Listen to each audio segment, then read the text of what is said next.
We want to say a big thank you to all our sponsors and partners for making GoMAD10 possible.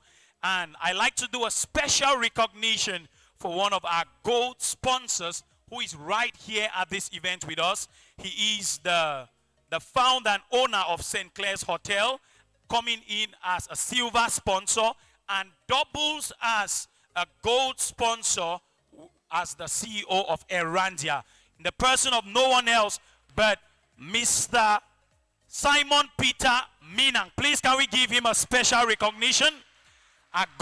He doubles as a gold sponsor and a silver sponsor. Please celebrate him as it is due.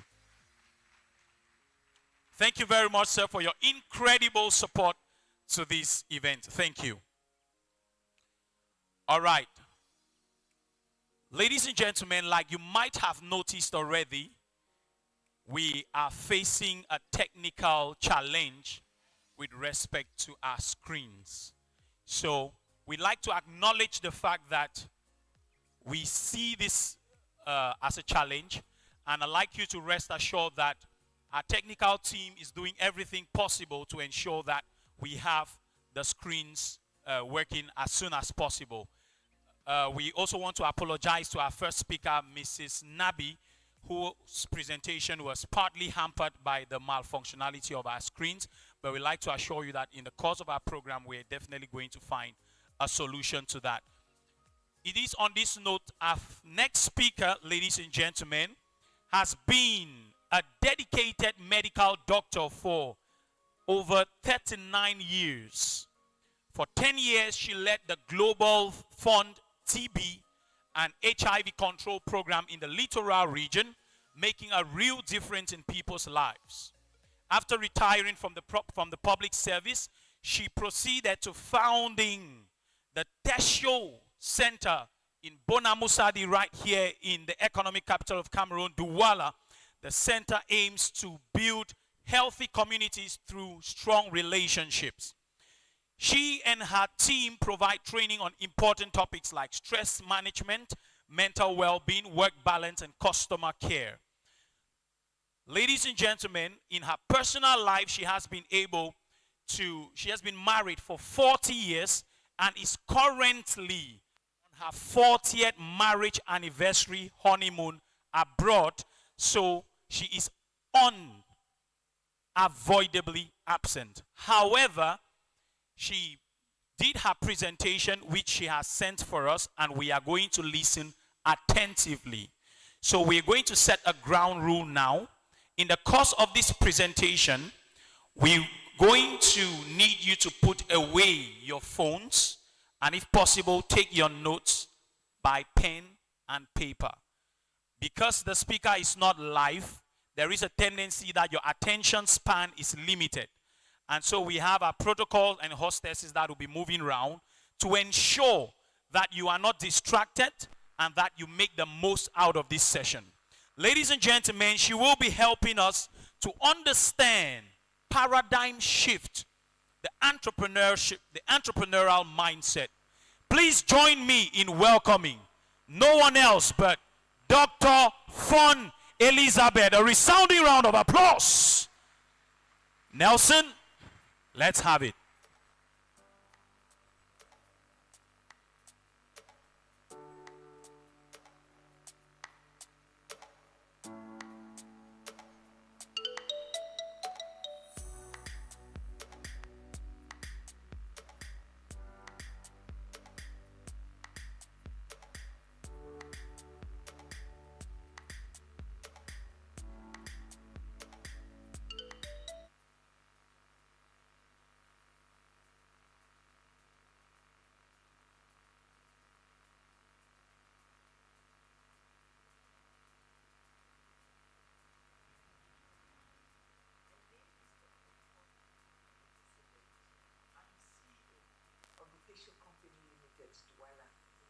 Tesho is a relationship company, maybe one of the first in Cameroon. I'm talking today to you, the participants at GoMAD conference. Go and make a difference. Let me start by telling you a story. Once upon a time, there was a chain of supermarkets called Bijou. You had Bijou Makepe, Bijou Bonamusagi. I don't know what happened to that supermarket chain. After some time, it disappeared. And then another supermarket chain came up, Santa Lucia. They took the very premises, doing the same thing, selling the same thing. Apparently, they are succeeding. I decided to learn some lessons from there. I'm going to talk about the entrepreneurial mindset. How entrepreneurs think before they act. The first thing is the why. Why do you want to be an entrepreneur? Is it because you want to be proud and tell your friends, I'm an entrepreneur? Or you want to make lots of money? Why do you want to become an entrepreneur? You have to know that very well. Because that will be the thing that will push you forward, keep you going, keep you on track. The why. And then you have to dream. What distinguishes the dreamers from entrepreneurs? Everybody can dream. We all dream. A small child will dream, I want to fly a plane. I want to drive a big car. But then entrepreneurs start with an execution plan. They think about it in their minds. It's always on their minds. When they go out, they're thinking about it. They go to bed, to sleep, they're thinking about it. They meet a fly, they talk about it. They meet a dog, they talk about it. They meet the foolish, they talk about it. They meet the clever, they talk about it. As they talk about it, they are gathering ideas. They are putting into their execution plan. They are gathering ideas for the big moment. You don't sleep this night, get up and become an entrepreneur. You first of all dream about it, and then you have an execution plan in your head. You talk about it, then you write it on paper. You go to someone who is versed in that field. You talk about it, you gather ideas. That is the mindset of an entrepreneur. What next? The first thing in the mind of an entrepreneur is the why. Why do you want to become an entrepreneur? Is it just because you want to use it as a brag subject? Because it's the in thing now, I am an entrepreneur, I'm an entrepreneur. Why do you want to become an entrepreneur? You have to be sure of it. Is it because you want to do good? Then, when the difficulties come, you will stay focused because you know your why. It is very important for an entrepreneur to know the why. And when you know your why, you can now go to the next stage. After the why comes the dreaming. You know why you want to become an entrepreneur. You start dreaming about it. But what distinguishes the entrepreneurs from the dreamers is that they have an execution plan in their minds. They go to sleep with it, they get up with it, they talk to the dog, they talk to the fly, they talk to the foolish, they talk to the clever. They just talk about their execution plan. You dream, and then you start executing it in your mind. It's like you have every step of the way in your mind. You talk about it, and people will give you ideas. Even those you think are foolish, they give you some really bright ideas. Those who are in that field, you go to them and you talk to them about your execution plan. That is what distinguishes the dreamers from the entrepreneurs. Because everybody can dream. I mean, everybody can dream because dreaming is cheap. But entrepreneurs have an execution plan that they are ready to put into action at any time. The mindset of an entrepreneur. The mindset. Forgive yourself. Bad things will happen to your business. Bad things will happen to your idea. Forgive yourself. It's not about you. It's about your why. Don't beat yourself. If you beat yourself, you'll not be able to get solutions. Do not blame. Entrepreneurs have the mindset of not blaming anybody. It just happened. I'm going to look for a solution.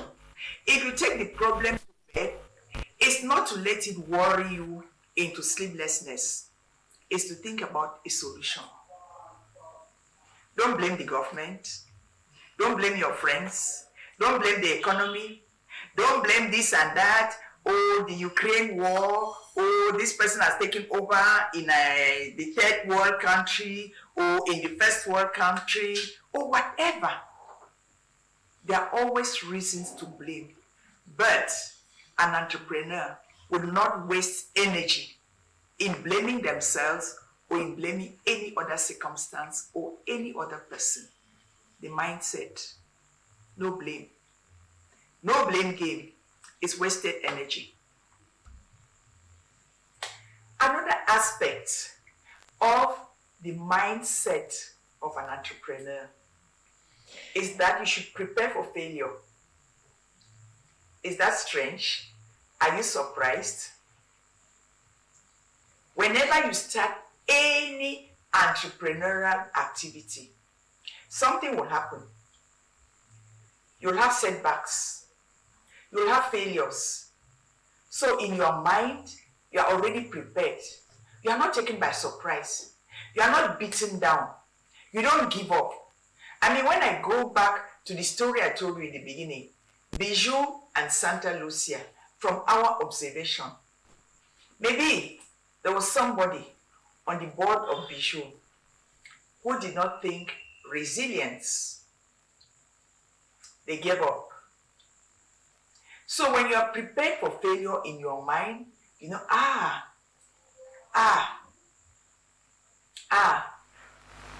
this is happening. I knew it would happen. What are the solutions? You start thinking of solutions. You don't think, poor me, my idea is not good. Because your why is so sure, you're going to go on. You're prepared for failure. And you just keep on looking for the solutions. Your mindset is, what are the solutions? What are the solutions to this problem? Not, maybe I made a mistake, I'm giving up. Mindset, resilience. The mindset of an entrepreneur. The mindset of an entrepreneur. There is a secret. This secret is known only by successful entrepreneurs. I read it in Napoleon Hill's book, Think and Grow Rich. There is a secret in that book. The secret is in the chapter of the transmutation of sexual energy into creative energy. For us Africans, we don't understand the power of faithfulness in sexuality. Napoleon Hill says the sexual energy is the greatest force on earth, if well used. Meaning that if you and your spouse want to become rich, you have to practice that secret. There are 3 elements of that secret. The first one is mutual faithfulness. It's difficult in an African context, but Napoleon Hill says, if you see somebody who's made a lot of difference, a lot of impact, a lot of money, they have one particular person that they're in love with. When they start neglecting that person, they start going downhill. Most young people, they want to become rich, but they don't understand that there's a secret. Mutual faithfulness is the first ingredient. The second one is friendship. When you are faithful to each other, it's like a self-confidence boost. Your partner becomes your friend. It can give you ideas to make money. Because riches is not the money you have in the bank. It's the ideas, the entrepreneurial ideas to make money. So when you're friends, when you've given that faithfulness to each other, you have that self-confidence, you can bring out those ideas. You bring out those winning ideas, those money-making ideas.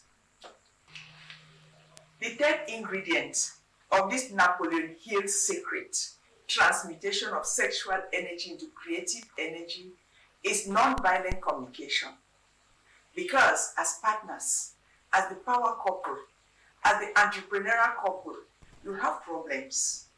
But when you have problems, you have to encourage each other with your words, what we call non-violent communication. Your partner comes home dejected, unhappy. It's okay. Things will be okay. Don't you worry. Then you start with faithfulness again, great sex in faithfulness, friendship, non-violent communication. You enter into a winning entrepreneurial circle. Real entrepreneurs know that they cannot waste their energy, their sexual energy, that great energy, that great force in things that will destroy them. Because if you are an entrepreneur and you are unfaithful to your partner, what are the people thinking of you? See, they'll be like, this man who sleeps with his wife naked, she delivers him children. If he can fool her, if he can cheat on her, who am I? Can I trust him? No, I can't trust him. I know that for us Africans, it's so easy to be unfaithful in marriage. Like, it's a normal thing. But if you want to be a great entrepreneur, 3 things. Mutual faithfulness, friendship for money-making ideas, non-violent communication when you have problems. Real entrepreneurs know that secret.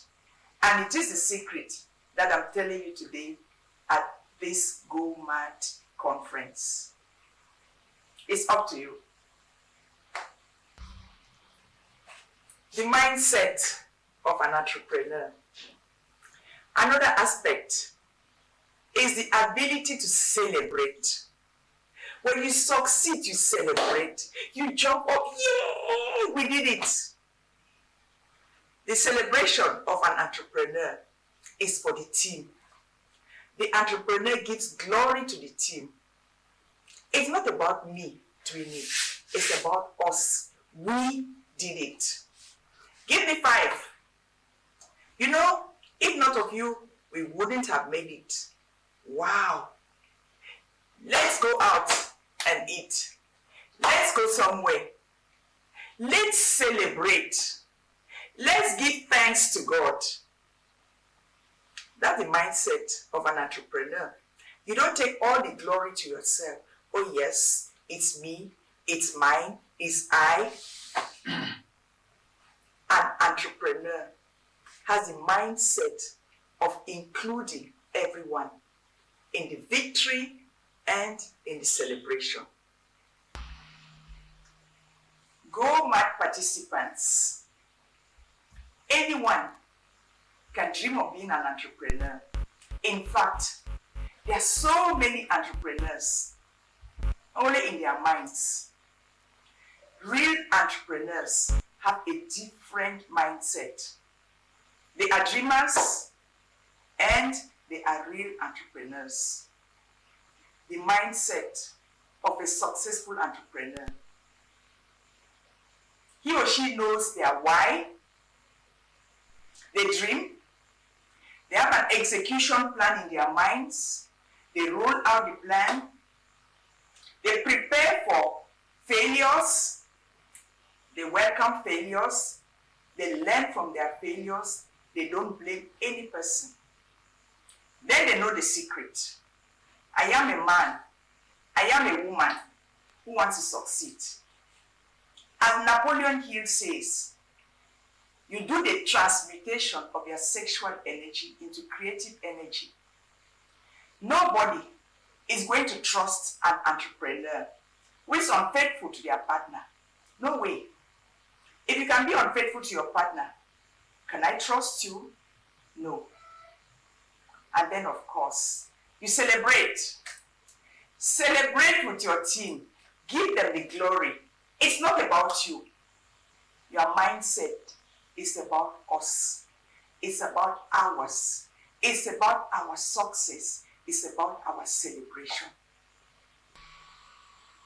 My name is Dr. Fon Fonom Elizabeth. I'm the CEO of the Tesho Company Limited.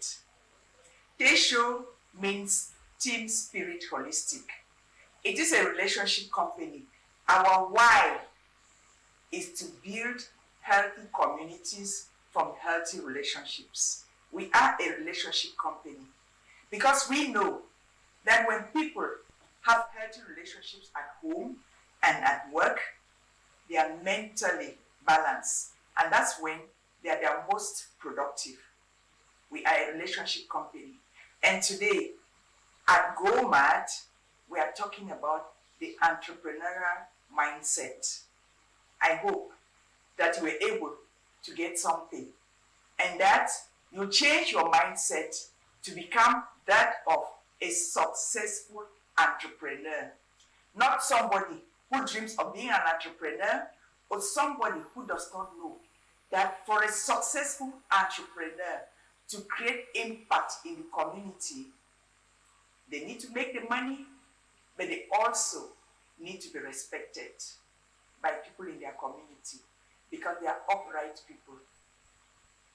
They have the right mindset. Thank you very much. Please, can you celebrate our speaker?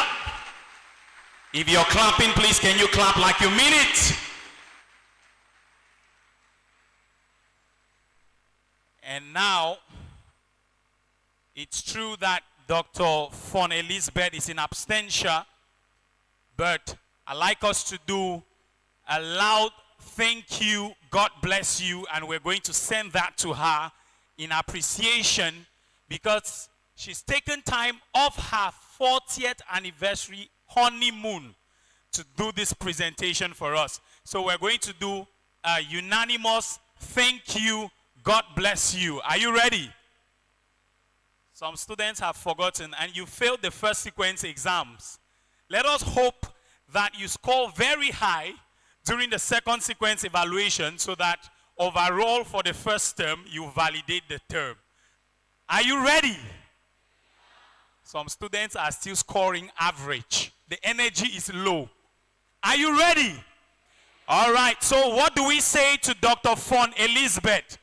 Thank you, God bless you. Again, thank you, God bless you. Thank you very much. Please, can we celebrate her once again?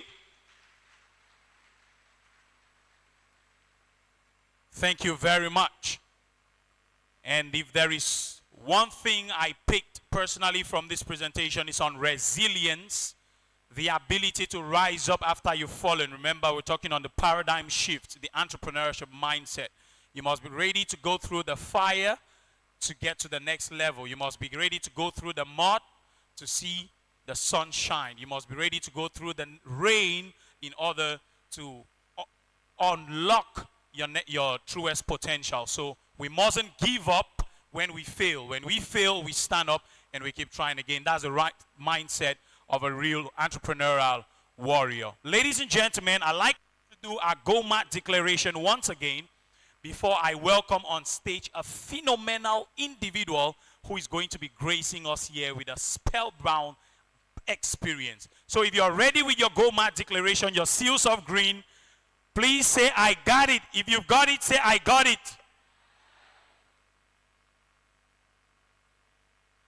When you've got your seal of green, you don't sit. We don't recite the GoMAD declaration while sitting. If you've got it, say, I got it.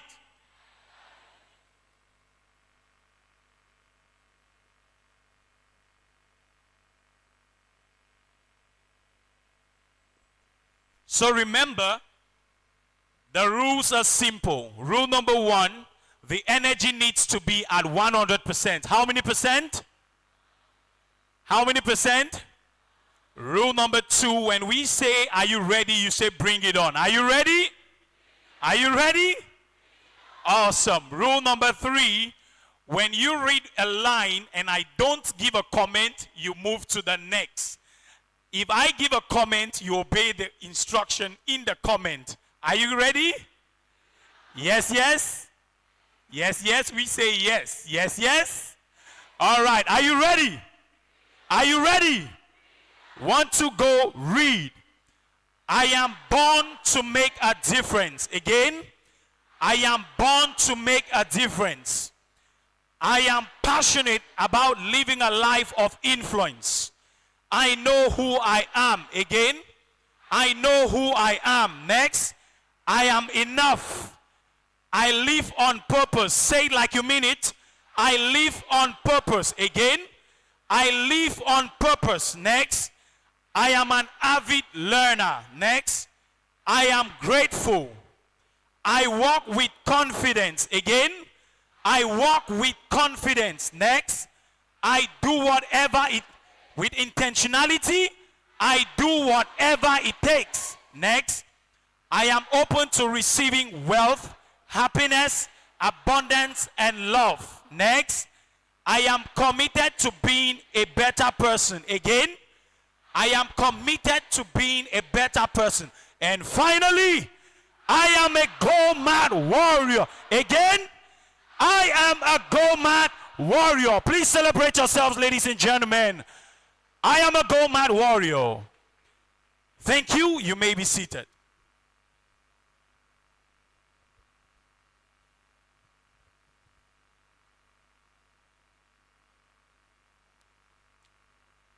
All right.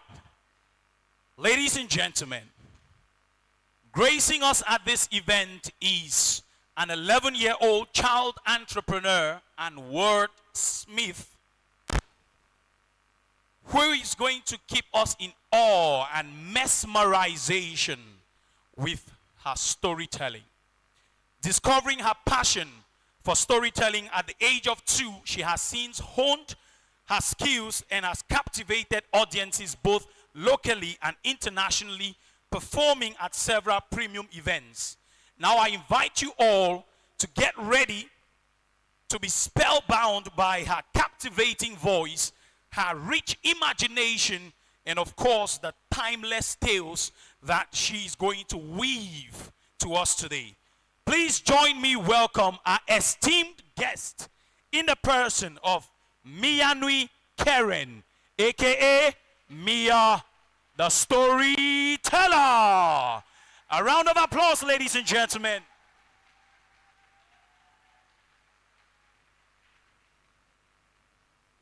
Please keep celebrating as the child entrepreneur, the vivid imaginator. Thank you.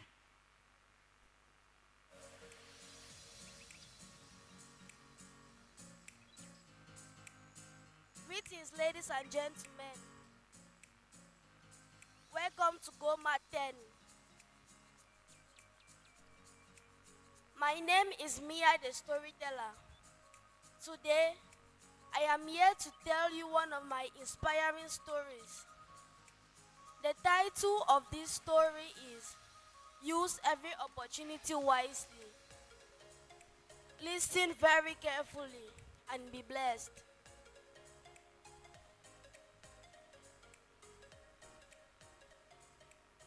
Is this really me? Am I the one these children just bypass without greeting? I thought those women did not greet me because they were too busy. But the fact that these children ignore me means a lot. Am I not the one who offered them gifts? Is it not me who fed them? Am I not the one they waited for at the entrance? Yes, even at the city gate. They even called me their destiny helper. Oh, life, life has happened to me. I never knew this day would come. Retirement has come. These are the lamentations of Pa John. Pa John is about 70 years old. Every morning, he wakes up and sometimes does not even have a bath. Goes to any nearby bar and sits, waiting for anybody to come and offer him just one bottle of beer. When someone finally offers him, he will start telling stories. Pa John loved telling stories to people. One day, while he was telling stories to some of his neighbors, others mocked him, but there was this particular uncle who seemed to be getting some wisdom and knowledge from Pa John's stories. One day, he went on and asked, "Son, what happened to you when you were much younger?" Pa John answered, "My son, come closer." He pulled a chair, "Have a seat." When I was young, I used to work with a very big company. The company sent me to different countries to represent them. And each time I went, I made them proud. The company loved me because I was skillful. In fact, I was the best in my job. Years passed. My colleagues advised me to invest in myself and probably set up a business, but I never listened. One day, the company called me and said, "My contract has ended." I summoned some courage and asked my director, "Why? Have I done anything wrong?" He simply answered, "No, it's 15 years already." I left his office, packed my things, and walked through the gate on foot because they had collected the car keys from me.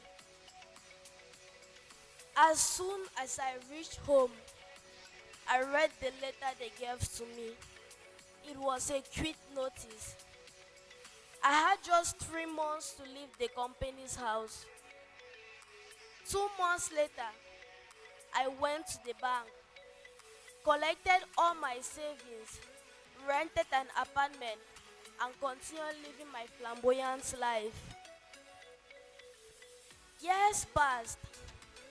My landlord also kicked me out of his house because I could no longer pay the rent. And this is how I ended up living in the slums. Oh my goodness, Pa John, this is so sad.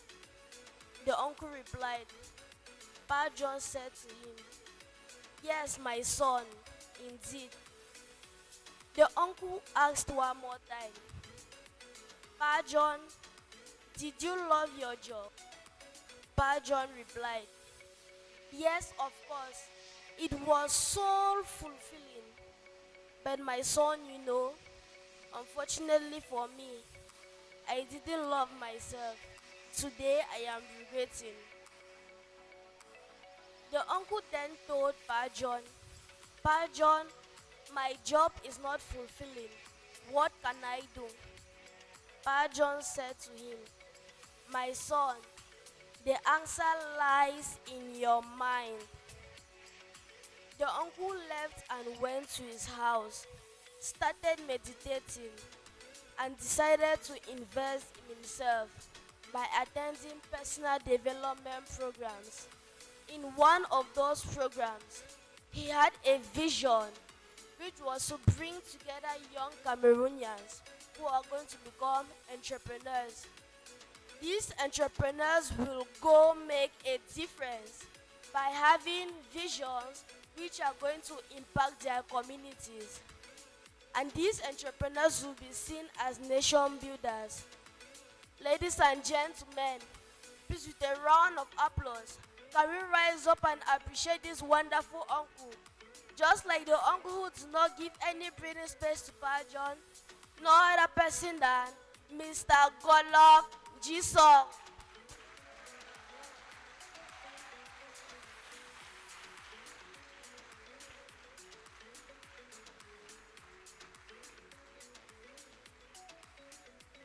Thank you very much.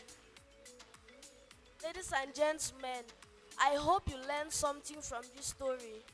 This is the end. Thank you and be blessed.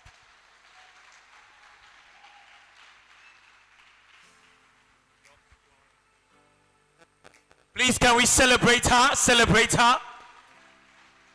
Please clap like you mean it, and I'm going to tell you why. Mia, the storyteller. Look at the elegance with which she walks, the confidence with which she talks, the eloquence, the vivid imagination. Take a moment to appraise the choice of words, the fineness of her vocabulary, the skillfulness in her articulation. Please, can we celebrate this iconic child entrepreneur? Thank you. Thank you very much. We barely have adult individuals who master public speaking and can address a crowd like this one without going off the hook.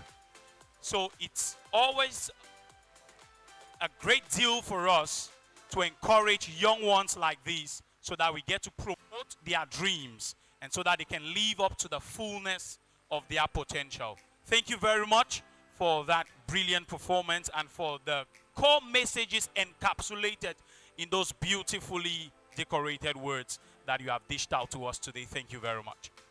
Ladies and gentlemen, it is my honor to welcome one of our gold sponsors who is going to be addressing us very briefly today in the person of Mr. Simon Peter Minang, the CEO of St. Clair's Hotel and Erandia. Please celebrate our gold sponsor, one of our gold sponsors, as he comes up for his brief address to us on this day. You're welcome, sir. Thank you so much. Thank you. Ladies and gentlemen, I am so happy and glad to be here today. There's no other place I would have liked to be but here now. In a short moment, I'm going to unveil to you something that we believe is going to change the way we do things in Cameroon. Just 1 second.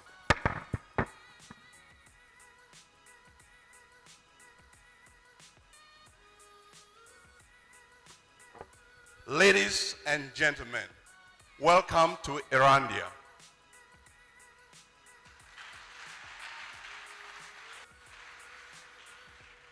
My comments are going to be brief. What is Erandia? Erandia is a platform that's going to make our life different because it's going to change the way we see and do things. I'm going to give you a couple of examples what Erandia would do. If I were to ask you in the audience here, sitting right here, to tell me which pharmacy is on call, I guarantee you 99% of you don't know as we speak. True or true? Exactly. But it shouldn't be so. Erandia makes it possible by sitting in your office, your house, your room, and go to the website and put Erandia, pharmacy on call, and whatever city, and they come up. This is the good thing about Erandia. Not only would you see the pharmacy on call, all their numbers would come as you see them. Now, I want you to pay attention to what happens generally. What happens is that you have a prescription. You don't know what the pharmacy on call is. It's 10 p.m. You have to take a taxi and you go to the door and you look at the pharmacy on call. Then you go to the first pharmacy on call. Unfortunately for you, they don't have all your medications. Have that happened to any of you?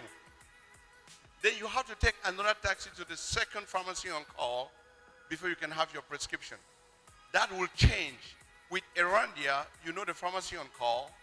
You don't have to go. You call them and they tell you whether or not they have your prescription before you go. And when they do that, you still don't have to go. Erandia has a delivery service. You would Momo your money and they pick your prescription and bring it to your house. You don't have to leave your house. Isn't that wonderful?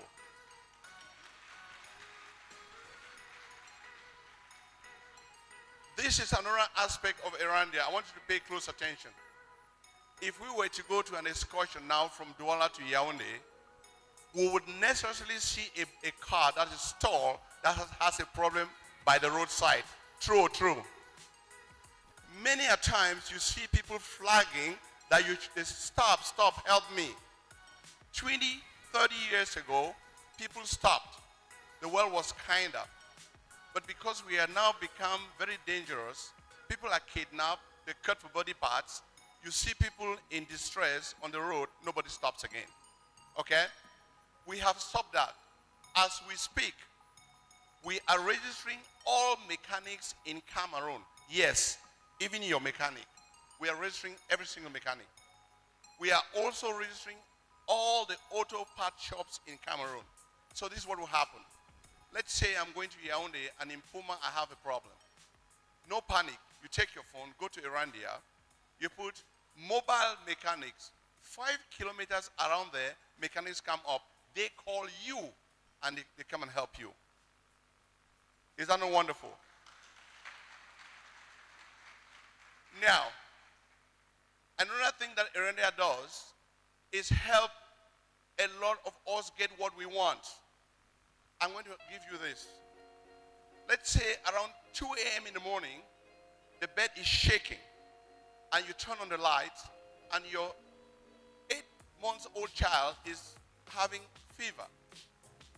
90% of Cameroonians don't have cars. Don't worry about the traffic that you see here. They are owned by only 10% of the people. 90% of us will still move with their CM2. All right? Now, we have a program with Erandia such that you go in and you're going to put doctor on call. And doctors around that area at 2 a.m., they're going to call you. They're going to come to your house for a fee, consult, and get prescriptions to you, and then you don't have to go to the hospital. Now, let me address one other aspect of Erandia. Those who live overseas, they have a problem. They send money here for their family members to do stuff for them. When they come back later, they are always angry because things were not done. Erandia has solved that. Let's say we're going to celebrate our mother's funeral. While in Dubai, while in Paris, while in Washington, go to Erandia and simply put caterers, Limbe, and all the caterers come up. You negotiate straight with them and pay their money. You don't send it through your brother.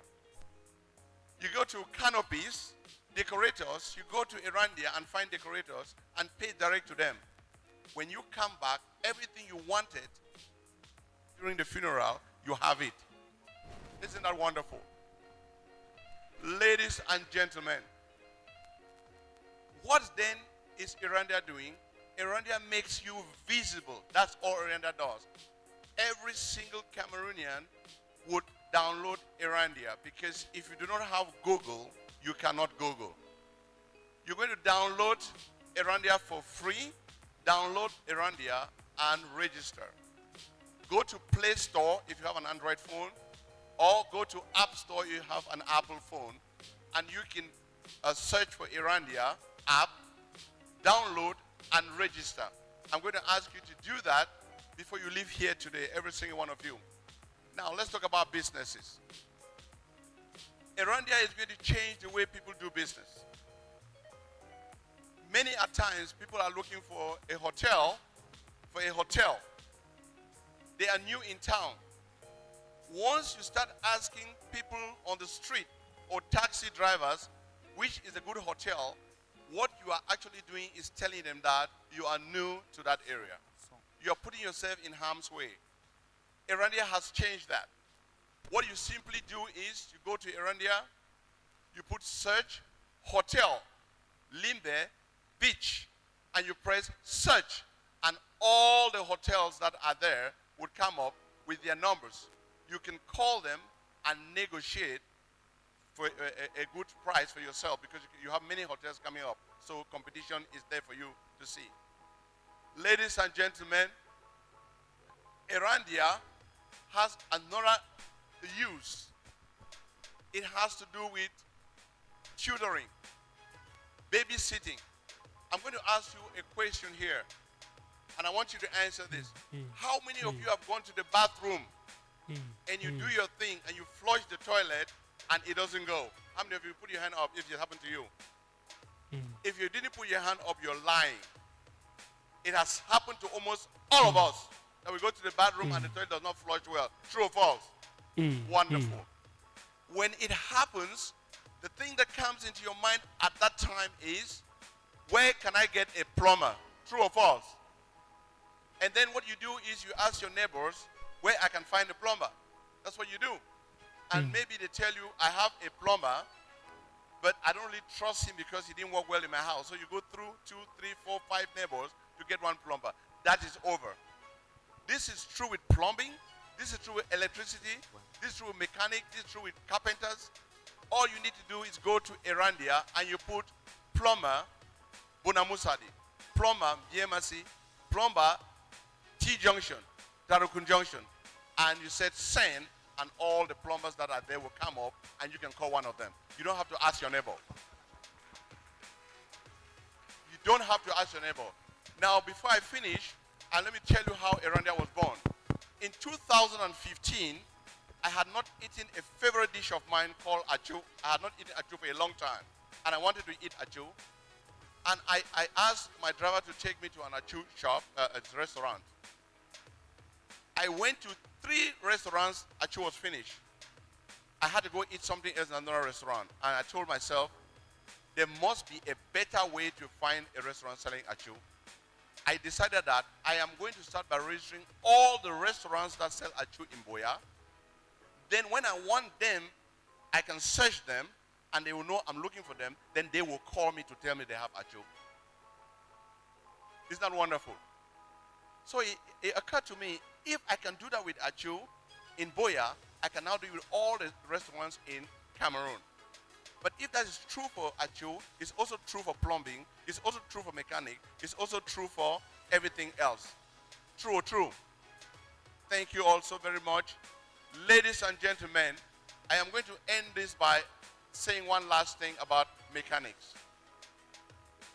Every time you go to a mechanic shop with your car and say a part is not good, say the radiator, they leave Limbe and come to Kanyabasi to come and buy a part. They take 3 hours or 4 hours wasting time. Erandia has changed that. No mechanic has to leave their shop to come to Kanyabasi. No, Kanyabasi will send the part to them through Erandia. That way they have 4 hours to work on other cars instead of coming. That is what Erandia is all about. It's about visibility. If you are here today, and believe me, the people who put this event, I was reading on that paper, they are geniuses. They are awesome. If you are here today, you're going to go back a different person. Believe me. You have to be purposeful. You have to do all what it takes. You saw me take off the jacket, right? I'm doing what it takes to make sure you understand that I'm serious. Does that make sense? That's why I did that. I don't need a jacket. I don't need it. I need for you to know that for those who want things to move from point A to point B, you have to do what it takes. You have to be purposeful. You have to believe in yourself. You have to be confident. And more importantly, above all else, you must know how to learn. You must be a continuous student, learning new things about what you are doing. Thank you all so very much, ladies and gentlemen. Go ahead and look up Erandia. Thank you so very much. Thank you very much. Please, can you celebrate once again our gold sponsor, Mr. Simon Minang? Please celebrate him. Thank you.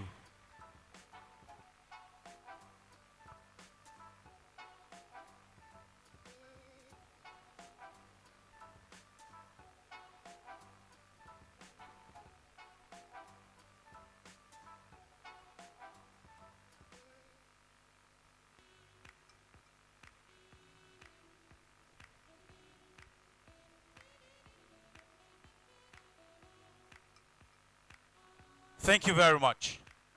All right, ladies and gentlemen, straight away we're going to be moving to a very, very insightful session, a panel discussion, which is going to give us the opportunity to delve into the minds of three distinguished figures amongst us and uncover their hidden success secrets.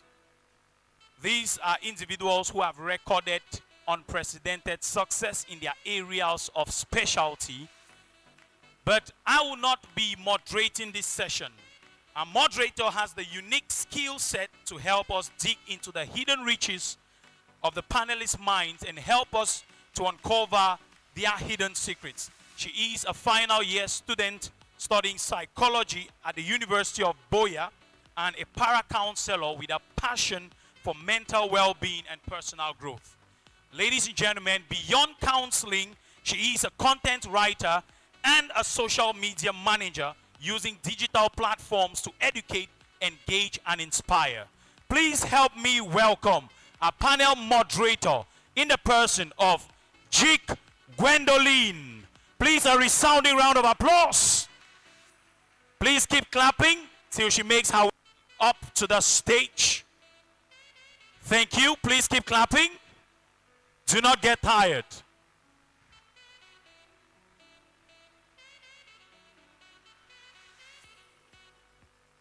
Thank you very much, MC McKinley.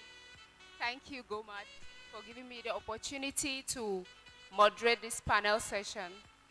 I am privileged.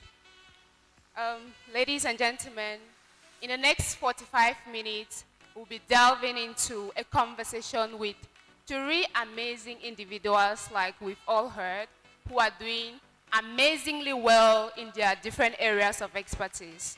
Before we get into that, I'd like to know, are there some people here who have dreams? Is there anybody here who has a dream, big or small? If you have a dream, please just raise up your hand. I'd like to see.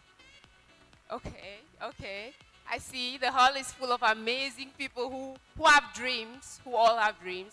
And also, I'd like to know, for those who have indicated having dreams, do you wish to bring these dreams into fruition and to create impact in your world? Okay, awesome. So we are just trying to make sure that we have the right audience for what we have ahead of us. So without any more waste of time, we are going to find out who these amazing individuals are who will be taking us through this session under the theme, Breaking Barriers, Turning Visions into Reality. So our very first panelist is an inspiring leader in education and entrepreneurship. She's the founder and board chair of Fortabe University of Cameroon, an institute that is shaping young entrepreneurs in Africa. She has a strong academic background, a doctorate in business administration, multiple degrees in human resource management and marketing communications. She has launched several companies, including Job Shop, the first job placement agency in Boya, which was created in 2008. This job shop would evolve into a polyclinic for which she will be the first female and youngest, please pardon me, the youngest female rector in Anglophone Cameroon. She's also a representative of Rome Business School in Cameroon. Beyond business, she's passionate about empowering women and girls through education and entrepreneurship. She leads the Association for the Promotion of Decent Work for Women and Girls. an organization that is dedicated to creating opportunities for women. Her impact extends to training, mentorship, and leadership development across Africa. This is none other than Dr. Fotabe Elmin. Please help me welcome her.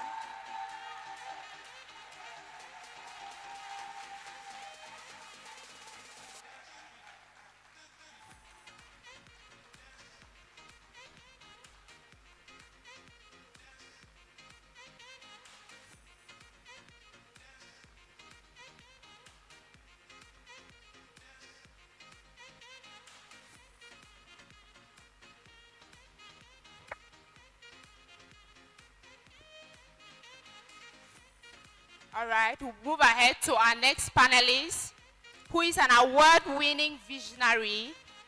He has been transforming Africa's digital landscape. He's a software engineer and a serial entrepreneur associated with Silicon Mountain Tech Ecosystem. He is the founder of Afrovision, a software company that has provided digital solutions to over 500 clients.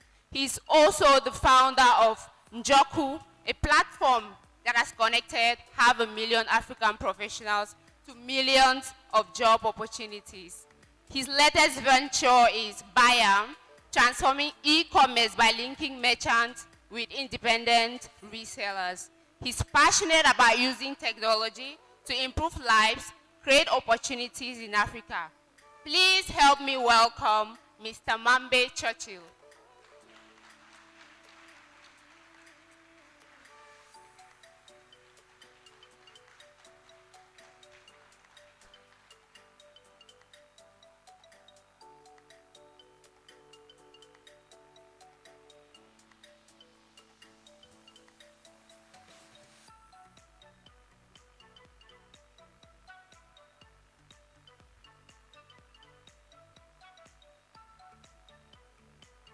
Our third and final panelist is a distinguished financial expert and entrepreneur. He holds an MBA in finance and currently pursuing a doctorate in business administration. He's the board chair of Goodwill Financial House, CEO of Goodwill Group of Companies, and founder of Goodwill Foundation. Beyond finance, he's a dedicated humanitarian, a writer, recognized with 10 international and local awards for his contribution. His mission is to create financial opportunities, drive positive impact in communities. Please help me welcome Mr. Dinkobi Nigel.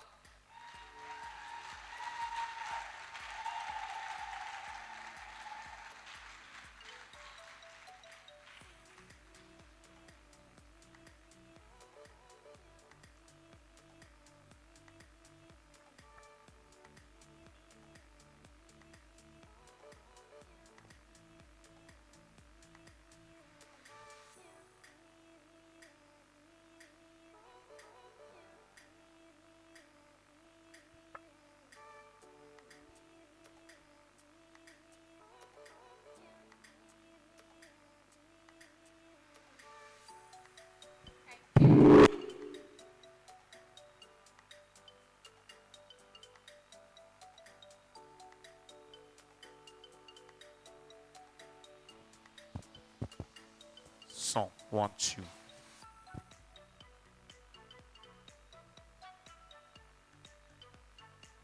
All right, we have three amazing individuals for us this afternoon who will be sharing their journeys in their different areas of expertise.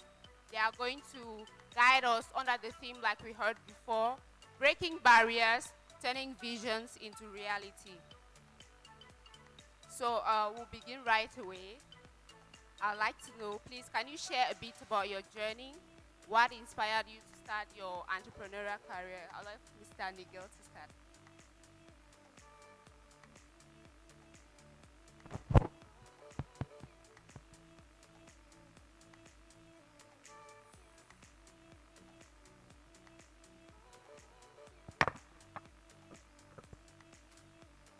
All right, thank you very much, Madam Moderator.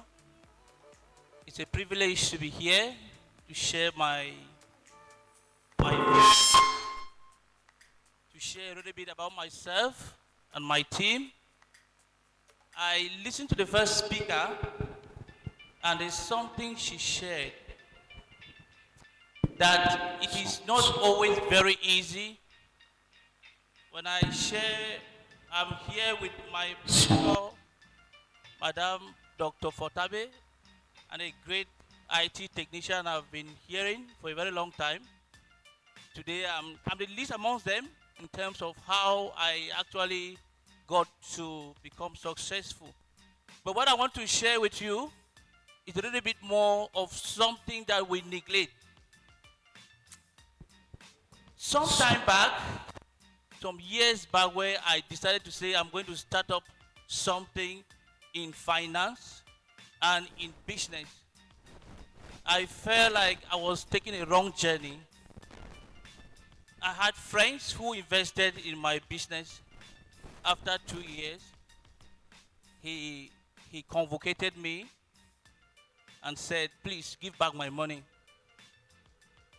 And I was locked up for 2 weeks. And until I paid the 500,000 francs that was invested, it was a capital of 1 million. So he brought in 500,000 francs, and I got 500,000 francs. But again, the story is very short. I don't want to make it very long.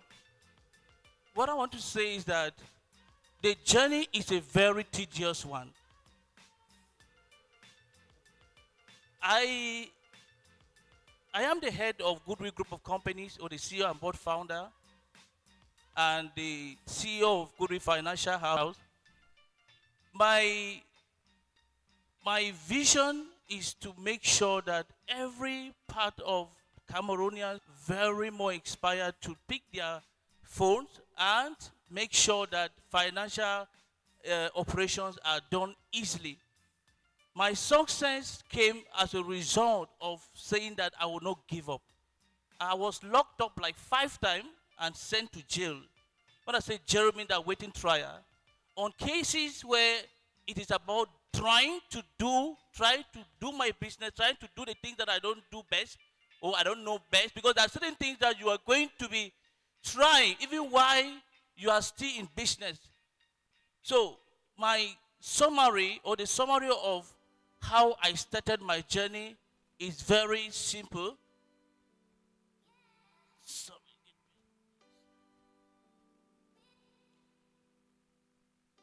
We started Goodwill Financial House.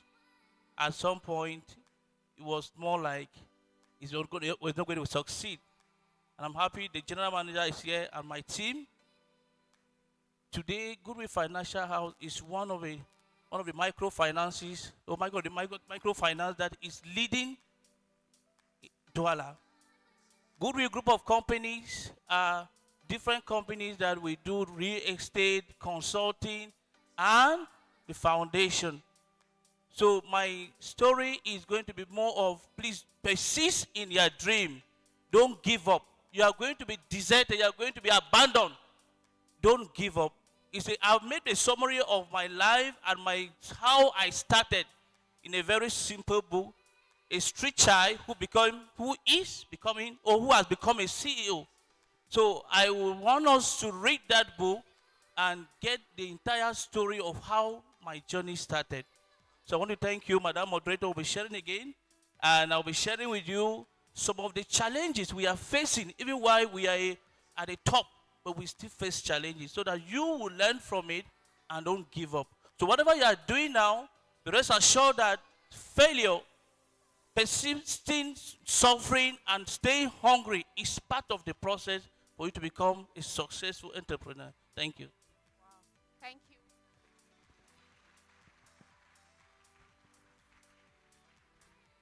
Thank you very much, Mr. Nigel, our financial expert in the house, for sharing your bitter-sweet journey of entrepreneurship. We will certainly be digging deep into that story to uncover more as we proceed. So I'll be getting to you, Dr. Elmin. Please, I would like to know, you have built multiple businesses and played a key role in academic education, in shaping education in Cameroon.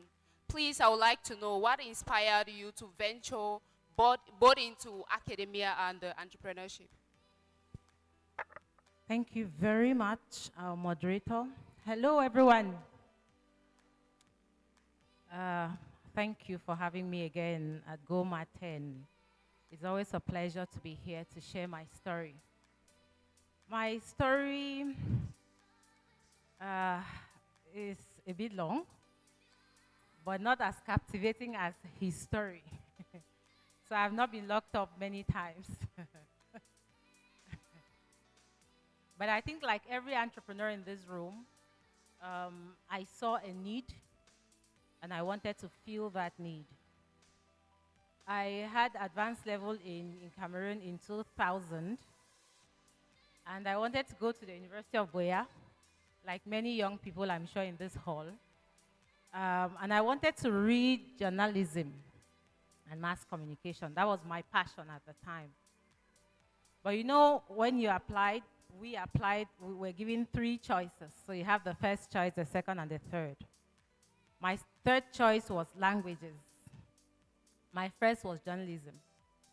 So when the list came out, my first choice was cancelled. I wasn't admitted to study journalism. I was rather admitted to study languages. That's not what I wanted to do, by the way. My dream, since we are talking about dreams, my dream was never to be an entrepreneur, but I never dreamt of teaching. So I hated teaching with a passion. I didn't want to teach. So when I saw my name on that list, languages, I was like, what am I going to do after this? I'm going to end up a teacher. And since I didn't want to teach, I had to look for an alternative. So I took a gap year, stayed home, studied ICT, then decided to travel abroad. So when I did, I went to school in Europe, and there's something that caught my attention. And this part I like to share, because after my undergraduate studies, I wanted to study for a master's degree. And I was living 39 kilometers from Milan.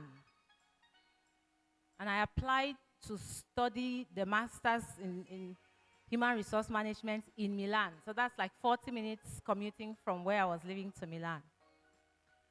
But I wasn't admitted to study in Milan because the school said in my program, in my class, they already had 30 students. And on the list, I was the 31st student. So I was not admitted because the capacity was 30. And I was given the option to go study in Rome, which was 6 hours from where I was living. So long story short, that's where I studied. That struck me a lot in terms of quality of education. This is a classroom designed for 30 students and not one more. Then I thought about our amphis in Cameroon.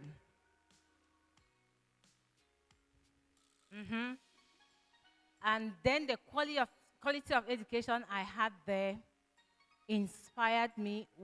Towards the end of our program, when one of our professors asked, what are you going to do after this? That question got me thinking, and I thought I should go home and do something like this. But of course, like you know, I didn't start immediately from the university. I started from somewhere else. You mentioned Job Shop, which Churchill knows very well, because I was one of his first clients. And that has evolved to where we are today in the university. So what I was saying is, I saw a need, and that need was a need for quality education.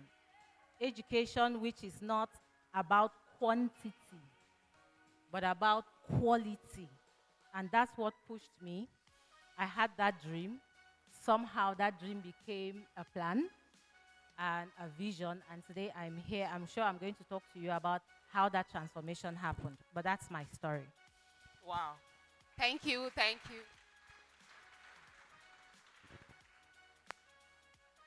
Thank you so much, Dr. Fotabe Emin, for sharing that very interesting story. That started with a lot of uncertainty, with a lot of different opportunities presented to you that did not match what you wanted to go in for. And of course, like they say, traveling, it's a whole lot of learning process. It was by traveling that you got to see how differently things are done, and you decided to come back home and implement that. And today, Cameroon is benefiting from it. We'll definitely get to know more about that as we proceed. Thank you very much. All right, Mr. Churchill, you started Afrovision at a very young age, and you have built multiple tech companies. What motivated you to take that leap? Yeah, thanks for that. And I don't know if it's morning or afternoon. Good afternoon, everyone. So, my story is more of an accident. So most people wouldn't know.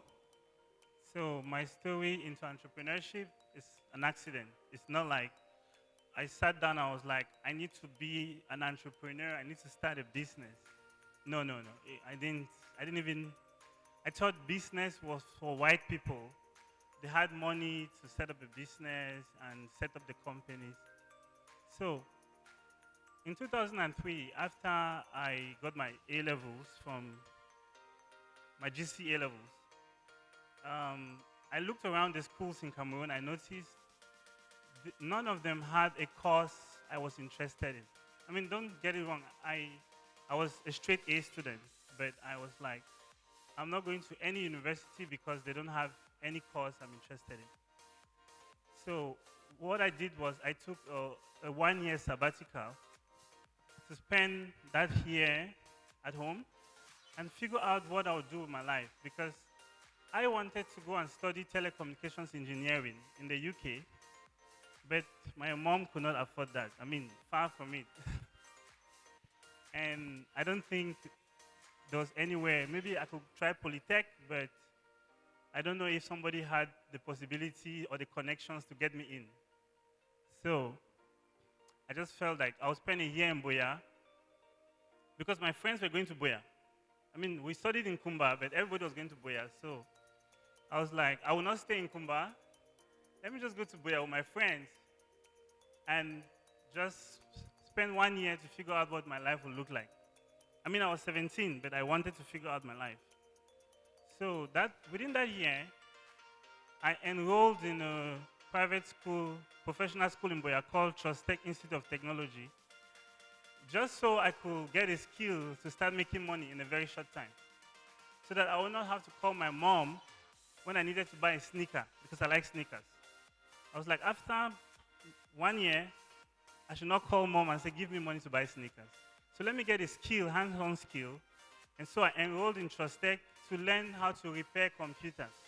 That's why I went to Trust Tech, computer systems engineering and all that, not software engineering. But while in Trust Tech, one of my teachers, Mr. Omene, he was teaching Esai Omene, some people might know him. He was teaching us networking, introduction to networking. And then one day he decided to show us the application layer of networking, TCP, HTTPS, HTTP, HTML. So he wrote some HTML code, and automatically my eyes were glowing. Immediately after the class, I went to a cyber cafe and had to learn everything I needed to know about HTML. Then I discovered JavaScript, then I discovered ActionScript, and I discovered PHP, I discovered Java. And from then I was hooked. Before the year could end, the year I took off, I was already building websites for people and getting 5,000 francs for the websites, 5,000 per website. And I was spending my days. And as the year ended, Trust Tech, the same school that trained me in computer repairs, they hired me to start teaching not just computer repairs, but now they realized I have skills in programming. So I started teaching programming too. So I introduced the programming course and computer repairs. I taught in Trust Tech for 2 years. While teaching there, a lot of clients were coming. Church, I need this small software. Church, I need this website. And I was building for them. Mostly have time to be working on their school projects. They will give me the project so that they can have fun. But by the time they go back to school, I have developed the whole project. I make money, they have fun, everybody's happy.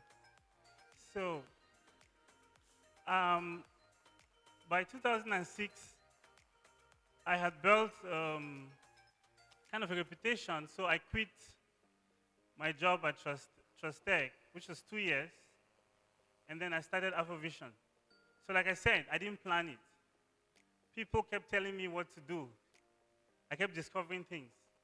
And one thing led to another. But the thing I knew that was that I didn't want to go to UB, and I didn't want to go to any school in Cameroon.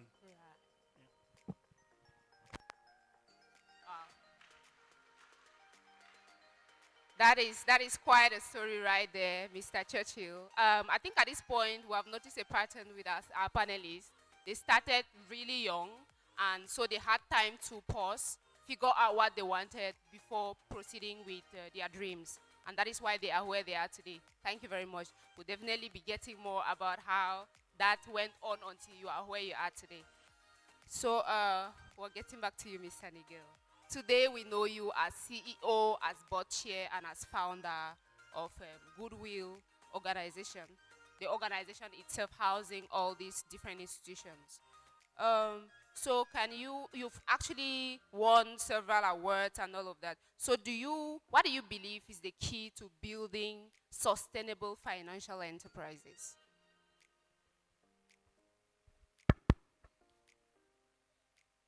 I started here, but I did not mention to you that I was an orphan.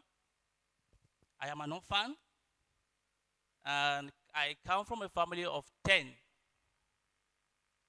So, what really kept me going, or what is the key or key to my success, is you have to be very, very persistent. There are moments where you feel like you are doing the wrong thing. You sit and ask yourself, who even asked me to start this? I mean, why did I start this? How did I get here? The family is asking you questions to support them.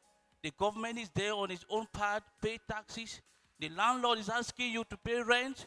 I mean, it's just so horrible. But at some point, if you're not careful, you feel like, I think that I need to go look for a job where I can earn just my 100,000 francs, 150,000 francs, and I'm happy with my family. So, to be very honest, the key to our success is very, very simple. I see a lot of people who want to start up immediately and they want to make money immediately. This is my 15-year plus in doing what I'm doing now. And I can assure you that at some point, you will not even have something to eat. I cannot count the number of times I trek from my house to the office, and you fight with the landlord and even someone who connected the light to you. I mean, it's just so. So I don't just want to go into the whole story again because it reminds me of the fact that young people nowadays want to get there. They want to get rich without paying the price. And what is the price? You have to be persistent. You have to persist in your dream. You have to read all the time in the field of what you are interested. If I am a finance person, I will make sure that I read every day. Why is UBA succeeding? Why is a freelance succeeding? So I have to read. I was reading. And the second thing is you have to be true to yourselves. When I say true to yourself means that if you don't have the ability to do what you are doing, please look for a mentor.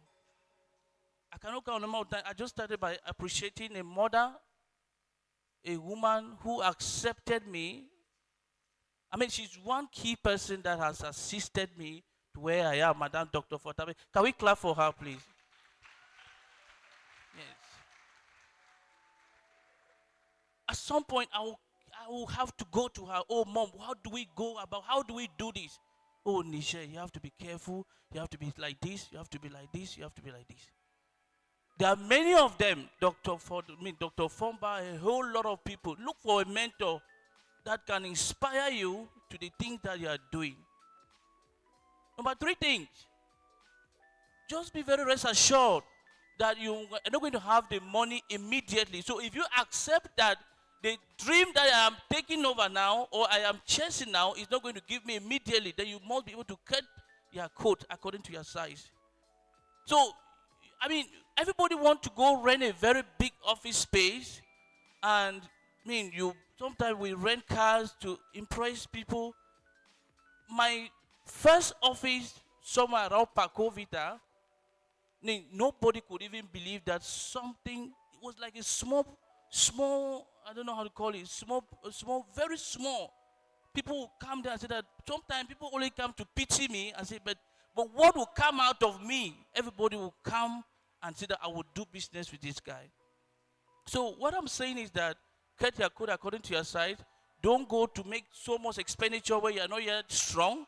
And above all, keep on doing what you are doing persistently and be conscious of doing what you are doing perfectly. Thank you. Wow. That was a powerful one, Mr. Nigel. The key to success in entrepreneurship, according to Mr. Nigel, persistence. You have to be persistent. You have to read continuously. You have to learn, continuous learning. And of course, seek mentorship because you cannot make it alone. And just like he said, cut your code according to your size. Even if you're aiming for the sky, you have to know where you are currently, know where your feet stand, so that you know how to leap. Thank you very much, Mr. Nigel. Okay, Dr. Potabe, I would like to know, of all these things we have heard, we know that the journey of entrepreneurship presents lots of hurdles. So I'd like to hear from you. How do you handle failure? And what lessons have you learned from your setbacks? Thank you. How do I handle failures? See, the thing is that as entrepreneurs, our lives are full of failures. These days, I don't fear failures anymore. Um, Going back to my early days, I failed quite a lot. I'm still failing. What he was saying about starting small, we all started small. At one time, we had to close our shop because we could not afford the rents. And I had to travel back to look for money. So we fail every day, but like I always tell my students, failure is not the thing. Failing forward is the thing. So many of us fail backwards, right? We fail backwards. So we fail and we stay there and we're looking at the sky and asking ourselves, how did I get here? Like he was saying, how did I get here? I don't believe in failing backward. I believe in failing forward. So when I fail forward, I'm looking at where I've fallen, why I fell, and how to get up even stronger. So people who know me know that I'm never emotional. So I don't cry over spilled milk. I ask myself how to do better. This is my mindset. So it's never a big deal for me when I fail. Rather, I look for lessons. And the lessons I've learned are many. Many. But the first key lesson I have learned is that we need to collaborate. It's important. But we need to collaborate with the right people. That's the key lesson I've learned. We cannot do it by ourselves. Nigel talked about mentors. I am talking about partners. You cannot succeed on this journey on your own. If we look behind us, we see lots and lots of partners. This is how it is done. We have to partner. But when you partner with the wrong people, it's going to kill your vision. It's going to kill your dream. And so that's the first thing. Look for partners, but look for partners who share your vision and especially who share your values. Because there are a lot of us here, we have a vision for our lives, for companies we want to build, but our values do not align. And if your values do not align, then don't go into it at all. We need to look for people who have the same values as us. But then collaboration is key. Oh, thank you. Thank you very much. Thank you very much, Dr. Fotabe. Just like we have heard, entrepreneurship is a journey of many failures. So you need to have a tough skin so as to be able to fail forward. Like you need somebody to not only hold your hand, but you both should hold each other's hands as you move along the journey. We'll be getting to you, Mr. Churchill. What we would like to know, for somebody who is building tech solutions in Africa. We know what the situation is in our African context. How are you able to navigate through the challenges of having to build these technological solutions in our context, in our African context, with all the troubles therein?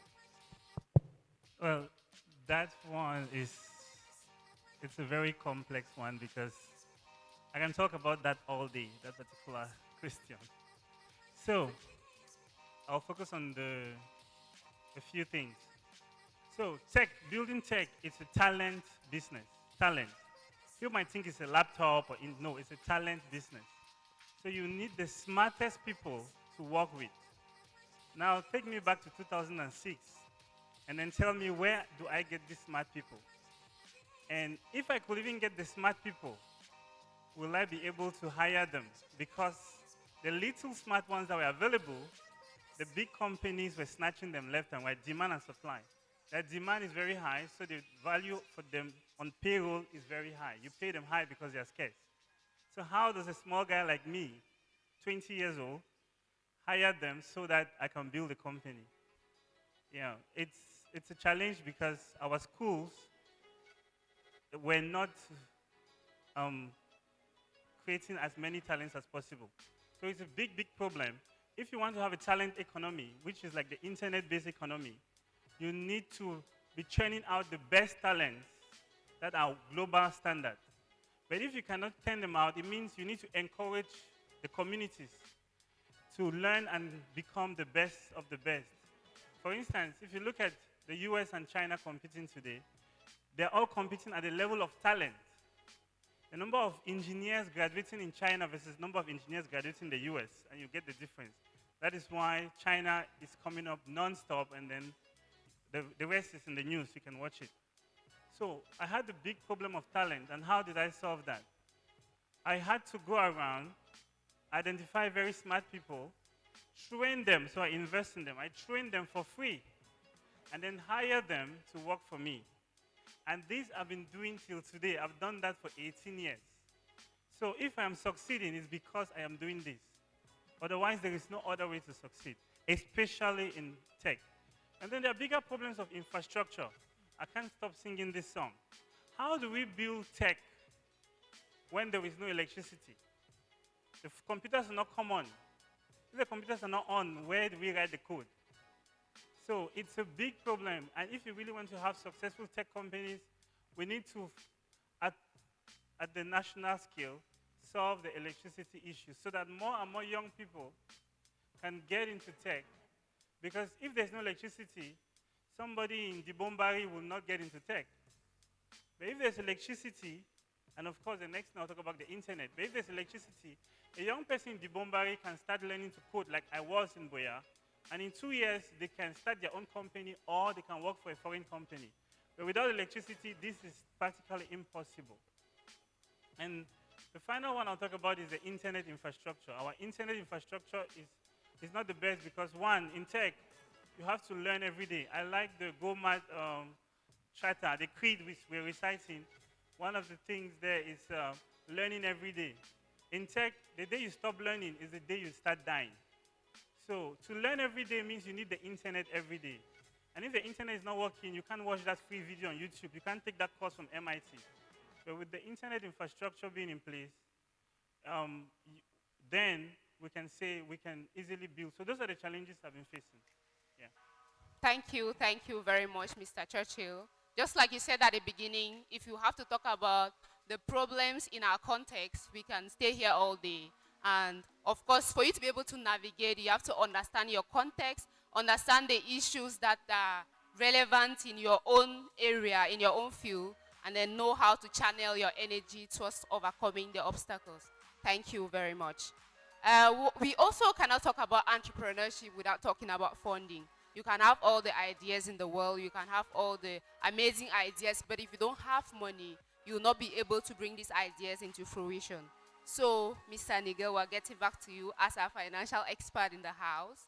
Access to funding is a major challenge for many entrepreneurs. How did you secure funding, and what advice do you have for others on how to secure funding for their businesses?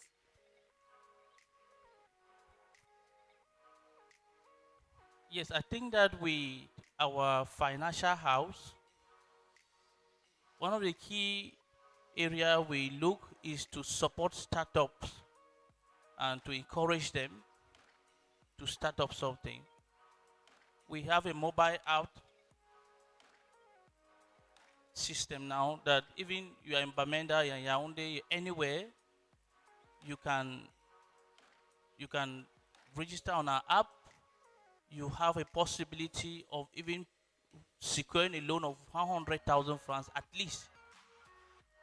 Now, it's very simple. When you bring your business plan to us, the consulting department that is mainly, it is an accredited area where the banking commission, it is called COSUMAV. We are actually accredited by COSUMAV. COSUMAV is a supervisory body